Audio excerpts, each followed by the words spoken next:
Thiruvananthapuram medical college ആശുപത്രിയുടെ അനാസ്ഥയിൽ രോഗി മരിച്ചെന്ന് പരാതി. കൊല്ലം പന്മന സ്വദേശിയായ 48-കാരൻ വേണുവാണ് മരണപ്പെട്ടത്. അടിയന്തര ആൻജിയോഗ്രാമിന് ആശുപത്രിയിൽ എത്തിച്ച വേണുവിന് 6 ദിവസമായിട്ടും ചികിത്സ ലഭിച്ചിട്ടില്ല എന്നാണ് കുടുംബത്തിന്റെ പരാതിയിൽ പറയുന്നത്. താൻ മരിച്ചാൽ അതിന് കാരണം ആശുപത്രിയുടെ അനാസ്ഥയാണെന്ന് വേണുവിന്റെ ശബ്ദ സന്ദേശവും ഇതിനോടകം പുറത്തുവന്നു.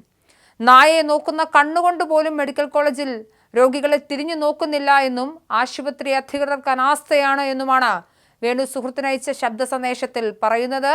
ഓട്ടോ ഡ്രൈവറായിരുന്നു ഇദ്ദേഹം. അദ്ദേഹത്തിന്റെ ഓഡിയോ സന്ദേശം ഇങ്ങനെയാണ്. ഇവിടെ ഭയങ്കര അഴിമതിയുടെ തിരുവനന്തപുരം മെഡിക്കൽ കോളേജ് മൊത്തത്തില് സമൂല അഴിമതി കൊണ്ട് ആറാടിയിരിക്കുക. തിരുവനന്തപുരം മെഡിക്കൽ കോളേജ് നമ്മൾ ഈ സോഷ്യൽ മീഡിയയിലൊക്കെ കാണുന്നില്ലയോ, അത് വാസ്തവം തന്നെ. അത് മനസ്സിലായില്ലയോ? കണ്ണൂര് ഒരു ഹോസ്പിറ്റലിനകത്ത് കയറി ഒരു ഡോക്ടറെയും 12 സിസ്റ്ററേയും കയറി കൈകാര്യം ചെയ്തില്ലേ ഒരു പിതാവ്. അതൊക്കെ അവനവന്റെ മാനസിക ധർമ്മത്തിനനുസരിച്ച് ചെയ്തു പോകുന്നത്. അത് കറക്റ്റാണ്. കാരണം ആ രീതിയിൽ തിരുവനന്തപുരത്തോട് ചെയ്ത് വെക്കേണ്ടതായിട്ട് കൂടി കാര്യങ്ങൾ വന്നു ചേർന്നിരിക്കുക. ഒരു മനുഷ്യൻ വന്ന് എന്തെങ്കിലും ചോദിച്ചു കഴിഞ്ഞാൽ, ആ ഹോസ്പിറ്റലിനെ സംബന്ധിച്ച് എന്തെങ്കിലും ഡീറ്റെയിൽസോ എന്തെങ്കിലും അറിയേണ്ട കാര്യങ്ങൾ ചോദിച്ചു കഴിഞ്ഞാൽ ഒരക്ഷരം ശബ്ദിക്കത്തില്ല. ഒരക്ഷരം അവര് മറുപടി പറയത്തില്ല. നമ്മള് യൂണിഫോം ഇട്ടിരിക്കുന്ന ഒരാളിനോട് നമ്മളൊരു കാര്യം നമ്മൾ അറിയാൻ വേണ്ടി ചോദിച്ചാല് നായ നോക്കുന്ന കണ്ണുകൊണ്ട് പോലും അവര് നോക്കാൻ ശ്രമിക്കത്തില്ല. ഒന്ന് തിരിഞ്ഞു പോലും നോക്കത്തില്ല. ഒരു മറുപടി പിന്നീടാകട്ടെ പറയത്ത പോലും ഇല്ല. ഇവിടെ കൈക്കൂലിയുടെ ഏറ്റവും വലിയ ബഹളം.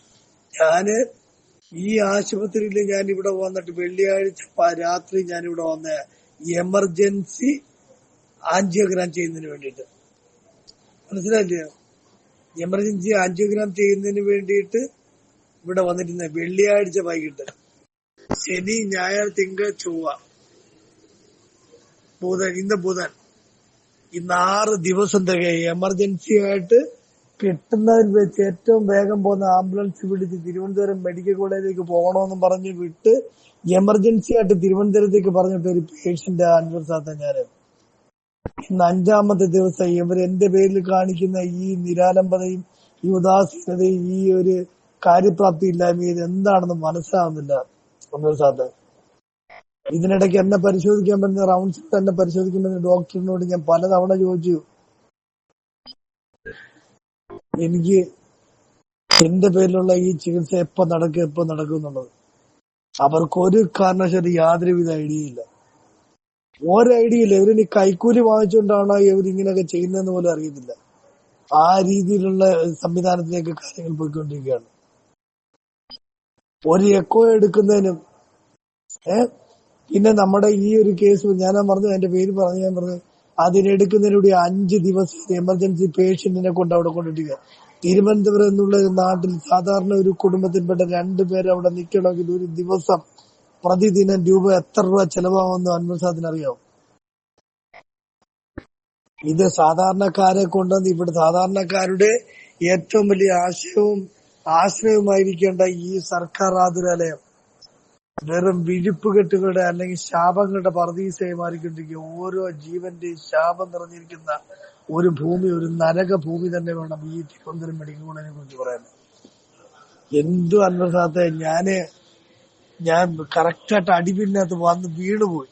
അത്രയേ ഉള്ളൂ. അടിപിന്നകത്ത് ഞാൻ വന്ന് വീണുപോയി.